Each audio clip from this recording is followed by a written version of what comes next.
What's up, everybody? This is Sage Lewis from Search Engine Guide, and this is what's in the news. Check out Google Insights over at google.com/insights. It is a handy research tool. So, for example, here I did a search at Google Insights for artificial Christmas trees over a period all in the United States, but I could have done other countries, and from there I could drop down and pick specific states if I wanted, but I did all the states. And then here's the data. You can see, look at there. Can you imagine this? This is November, this peak right here, and then this is December, and then January, February. Nobody likes Christmas trees in March or in April, and then it just goes on and on like that. It's like a little wave. You can see when artificial Christmas trees, the phrase spikes. But wait, there's more. Check this out. Here is a map of search volume across the country. And you can hover over a state and see what it is. There's Ohio, 74. But we are not the people that buy Christmas trees. Mississippi loves the artificial Christmas trees the most, and Louisiana is next. That is kind of handy, and you can see that broken down over here. This is that report, and you can see by state how people search for that sort of thing. And then you can see search terms related to artificial Christmas trees, artificial Christmas tree, pre-lit Christmas trees, on and on. Rising searches, these are phrases that are coming up in that industry. I highly recommend that you come over to Google Insights and do this for your industry because it can be extremely telling. Also in the news, Marketing Pilgrim reports that Google can and will shut off your account without warning. After returning from lunch, Saber, that's Nick Saber, was unable to access his Gmail, Google Talk, Google Docs, or Picasa, and he was a paying Google customer. When he tried to log in, his message said, "Sorry, your account has been disabled." When he contacted them, said, "We've completed our investigation. Because our investigation was inconclusive, we're unable to return your account at this time." Google's asked to take it on and on. He was left isolated. Well, 30 hours later, Saber's account was back up and running. But you should be aware that this kind of thing goes on. That can be a scary thing if you put all your eggs in the Google basket. So be aware of that. At iProspect did a study, search engine marketing integration study. The initiative had 3 objectives: to uncover the extent to which search marketing efforts are integrated with a variety of online marketing channels, to reveal the specific search marketing integration techniques in use, and to identify obstacles to the integration process. Let me just cut you right down to the chase here. There's a lot of text here if you'd like to know. It says here, only 55% of search engine marketers report intentionally coordinating or integrating their search marketing efforts with at least one offline marketing channel. Direct mail, 34%. Magazine, newspaper advertising, 29%.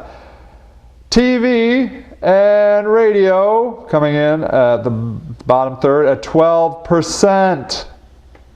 The report goes on to say, the lack of integration between search engine marketing and various offline channels can be attributed to a number of factors, including a lack of budget, 19%, lack of human resources, 15%, didn't consider integration, 13%, lack of senior management, buy-in, 11%, and separate people managing search marketing offline channels, 11%. The report did also say that 24% of search marketers reported the reason for not integrating is because they didn't do any offline marketing. So that's kind of interesting too.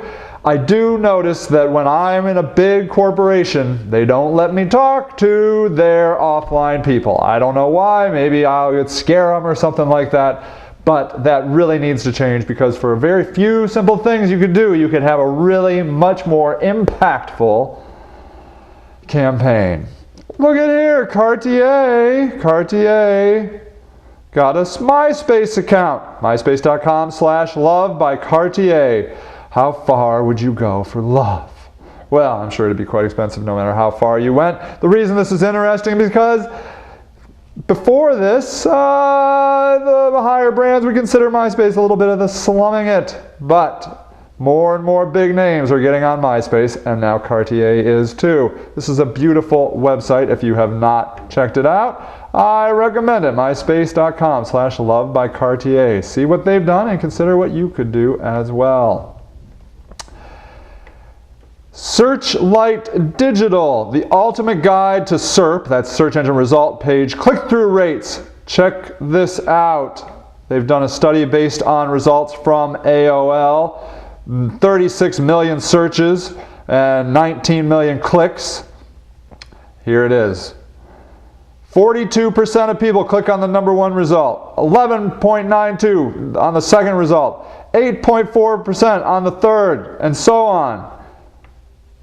Look at that. You get down to position 20.3%.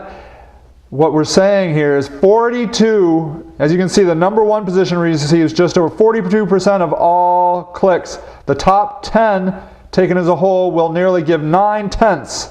The actual figure is 89.69% of the click-through rates happen in the top 10 results.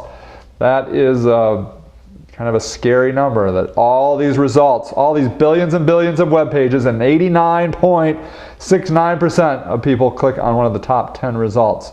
What does that mean for your marketing and for your search engine optimization? Then finally at SERoundtable.com, web position ranking software being blocked by Google, ? Web Position Gold, it checks positions.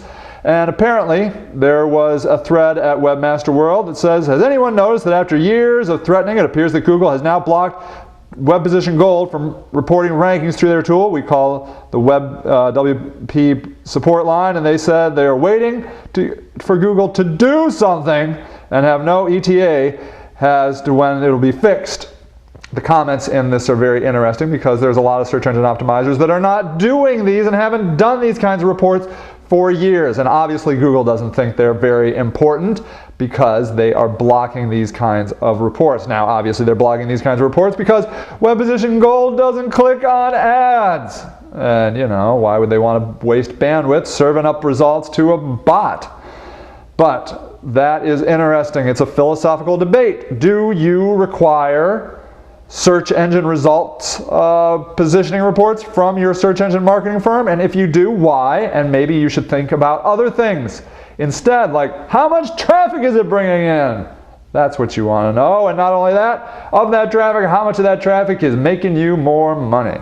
That's what you really should be thinking about. So this is a good wake-up call. We see this every so often. The web position stops allowing, or Google stops allowing web position to be integrated in, and but maybe now we will have a new idea that maybe these reports won't be as important. And after all, with customized search, the reports that you see and the reports I see are completely different, and so that can change things a lot. All right, everybody, those are the pieces of news I thought you would be interested in. You keep coming right back here as I dig up the most important web marketing news for you. And this is Sage Lewis from Search Engine Guide, and that is what's in the news.